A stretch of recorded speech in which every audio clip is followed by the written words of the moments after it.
The Last Day of Autumn, by Thomas Baldwin. The frosted dew on the grass sparkled purple and deep red, reflecting the colors in the eastern sky. In her nest, in a dying foxglove flower at the end of the garden, Silverbell woke up and shivered. Fluttering into the air, she stretched stiffly and looked over the suburban garden. Her breath steamed in the air. "One more day," she said brightly.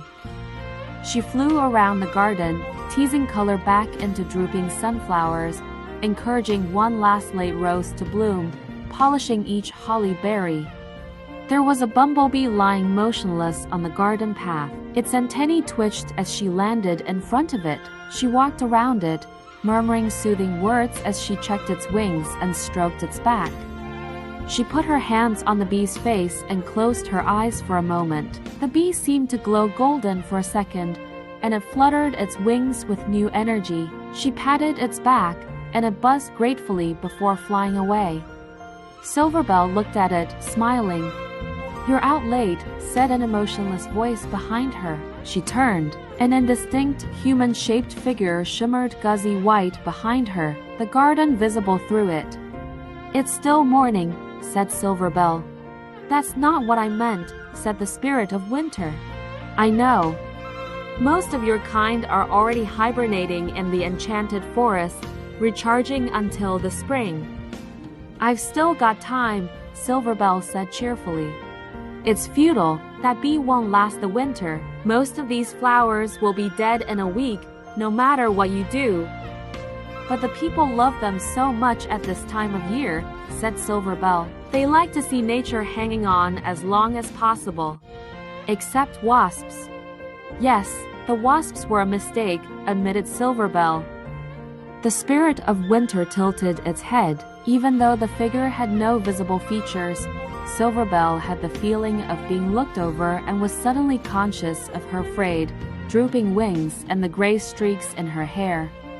"You need to save your magic," the spirit observed, without particular concern, "or you won't have enough to fly to the forest. You're already very weak." "Don't worry about me," said Silverbell. "You'll have the place to yourself from tomorrow." The spirit faded away, leaving a patch of hard frost on the grass, and Silverbell went back to work. By mid-afternoon, she sat on a fence post and surveyed the garden with a mixture of satisfaction and sadness. It was a good summer, she said to herself. She flew up, higher than the rooftops, and turned west. She hadn't flown one street before her eye was caught by a small creature limping slowly across the road, and she descended again.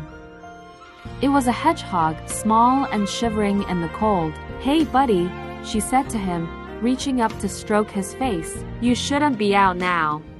Silverbell took a longing look towards the western horizon, where the sun was starting to set. Then she looked back at the hedgehog. It was obviously too thin to survive hibernation. She took a deep breath, placed both hands on the hedgehog's side, and gasped as she released all of her remaining magic. The two of them were enveloped in a golden glow, and when it faded, the hedgehog was noticeably fatter. It snuffled its nose at her before continuing into the garden. She stood watching until it had vanished under a hedge. Then her legs buckled. With the last of her strength, she flew up onto the roof of the house, almost collapsing as she reached the ridge. Leaning back on a chimney stack, she sat facing the sunset, eyes closed. Something furry nuzzled her face. She half opened her eyes. It was the bumblebee. "Hi," she muttered, reaching out a hand. "Thanks for staying with me." The bee nudged her again, insistently. This time she looked around. It took her arm gently in its mandibles and pulled and buzzed. Then, smiling weakly, she pulled herself up, threw one leg over the bee's back, and hung on. It took off over the houses, flying west.